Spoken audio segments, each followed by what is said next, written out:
नमस्ते, कैसे हैं आप सब लोग। ब्यूटीफुल सक्सेस स्टोरी लेकर के आई हूँ। लव लेटर टेक्निक की ये सक्सेस स्टोरी है। उम, बहुत ही अच्छी वाली सक्सेस स्टोरी है।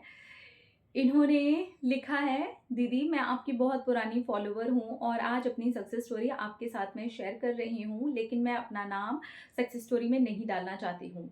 मैंने आपकी लव लेटर टेक्निक की थी और मुझे दूसरे दिन ही उसका रिजल्ट आ गया था। 3 महीने पहले मेरा ब्रेकअप हुआ था। मेरे पार्टनर के पेरेंट्स नहीं मान रहे थे शादी के लिए और उनके घर मुझे लेकर के बहुत झगड़ा हुआ था। तो मैं झगड़े में फंस ना जाऊं, मुझे कोई गालियां ना दे और मेरे बारे में कोई गंदी बातें ना बोले, इसलिए मेरे पार्टनर ने मुझसे बात करना बंद कर दिया और उन्होंने कहा कि मुझे अपनी जान से भी ज़्यादा तुम्हारी इज्जत प्यारी है, इसलिए कोई बात नहीं, मैं कहीं नहीं जा रहा हूँ, मैं तुमसे बहुत प्यार करता हूँ, लेकिन मैं तुमसे बात नहीं कर सकता और इस रिश्ते को मैं कंटिन्यू भी नहीं कर सकता, लेकिन मैं किसी और लड़की की भी लाइफ ख़राब नहीं कर सकता। तो तुम ये कभी मत सोचना कि मैं रिश्ते को तोड़ करके किसी और से रिश्ता जोड़ लूँगा, ये कभी नहीं होगा, क्योंकि मैं तुमसे बहुत प्यार करता हूँ। सच में मेरे पार्टनर मुझसे बहुत ज़्यादा ही प्यार करते हैं और वो मुझसे पिछले कुछ टाइम से बहुत ज़्यादा उखड़े से हो गए थे। वो नहीं चाहते थे कि मैं हर्ट हूँ, लेकिन मैं रोज़ ही हर्ट होती थी।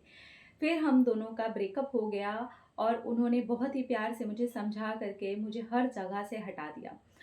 मैंने लव लेटर टेक्निक की और उसका रिजल्ट मुझे दूसरे दिन ही आ गया। जब मैंने दूसरे दिन लेटर लिखा तो मेरे पार्टनर की मम्मी का कॉल आया और उन्होंने कहा कि मेरे पार्टनर की तबीयत बहुत ख़राब है और वो मुझसे मिलना चाहती हैं और वो चाहती हैं कि मैं अपने पार्टनर से भी मिलने आऊँ।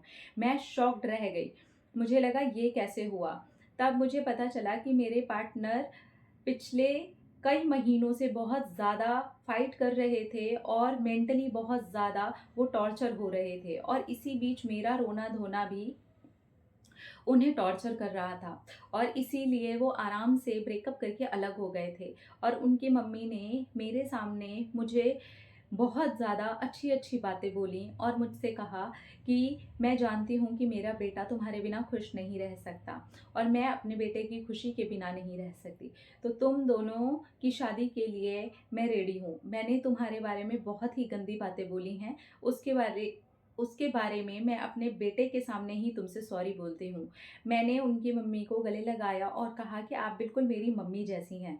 आप बिल्कुल भी टेंशन मत लीजिए, सब अच्छा है। आपने अपनी बेटी समझ कर के बोल दिया होगा, अगर मेरी मम्मी होती तो क्या मुझे 4 बातें नहीं सुनाती? शायद मैंने हज़ारों बार अपनी मम्मी की ऐसी बातें सुनी हैं। तो माँ-बेटी के बीच ऐसा नहीं होता और हम दोनों का रिश्ता बहुत अच्छा हो गया और मेरे पार्टनर की तबीयत बिल्कुल ठीक हुई।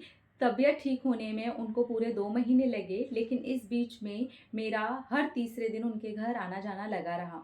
मेरी फैमिली ने अब किसी भी तरीके की बात बोलना बंद कर दिया और उन्होंने कहा कि हम खुश हैं अगर तुम लोग खुश हो।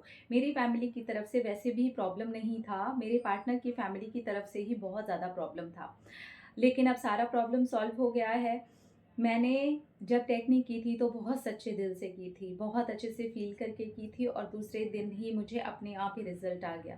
पहले दिन टेक्निक करते ही जब मैं सोई तो मेरे माइंड से ऐसे लगा मुझे जैसे सब कुछ निकल गया, हर दर्द निकल गया, हर कुछ निकल गया और मेरे पार्टनर जहाँ रहें खुश रहें और आज वो मेरे साथ हैं और खुश हैं। Thank you. आज वो मेरे साथ हैं और खुश हैं। सबसे अच्छी लाइन ये लगी मुझे। मैनिफेस्टेशन कंप्लीट हुआ। कंग्रेचुलेशंस, बहुत बहुत बहुत मुबारक हो आप दोनों को। अब इस सक्सेस स्टोरी के बारे में तो मैं क्या ही कहूँ, क्योंकि जब मैंने लव लेटर टेक्निक शेयर की थी तो बहुत पहले शेयर की थी, जिसके अंदर आपको लव लेटर लिखना होता है। तो इन्होंने जब दूसरे दिन लिखा, क्योंकि पहले दिन ही इनको लिखते के साथ ही है ना, इसी को हम गट फीलिंग बोलते हैं, इसी को इंट्यूशन बोलते हैं कि वो चीज़ हो गई, क्लियर हो गया, सब अच्छा लग रहा है, जहाँ रहे खुश रहे, सब बढ़िया है। और जब ये चीज़ होती है ना तो आप बहुत जल्दी आ जाते हैं रिसीविंग मोड पे और ये हुआ है इनके साथ। ये तो रिसीविंग मोड पे नहीं आया इनका, तो दूसरे दिन रिसीव ही हो गया। मतलब मदर का कॉल आ गया और उन्होंने भी सामने से अपोलोजाइज़ किया। सारी चीज़ें माँ-बेटी, सास-बहू के बीच में, माँ-बेटे के बीच में सारी चीज़ें क्लियर हो गई। इनकी फैमिली की तरफ से कोई ख़ास इश्यू नहीं था, लेकिन उनकी फैमिली की तरफ से इश्यू था। सारे इश्यूज़ सॉल्व हो गए और दोनों का खूबसूरत रिश्ता बन गया। कंग्रेचुलेशंस, बहुत बहुत बहुत मुबारक हो। कई बार सक्सेस स्टोरीज बड़े अनबिलीवेबल टाइप की लगती हैं। मैं खुद ही पढ़ती हूँ तो मुझे लगता है कि यार ये तो अनबिलीवेबल थी, लेकिन बिलीव तब पक्का हो जाता है जब देखते हैं कि यार ये तो हो गया। कंग्रेचुलेशंस। अपना रखिए ख्याल, अपने आपसे कीजिए ढेर सारा प्यार ताकि आप अट्रैक्ट करें ढेर सारा प्यार। I love you all. Tata.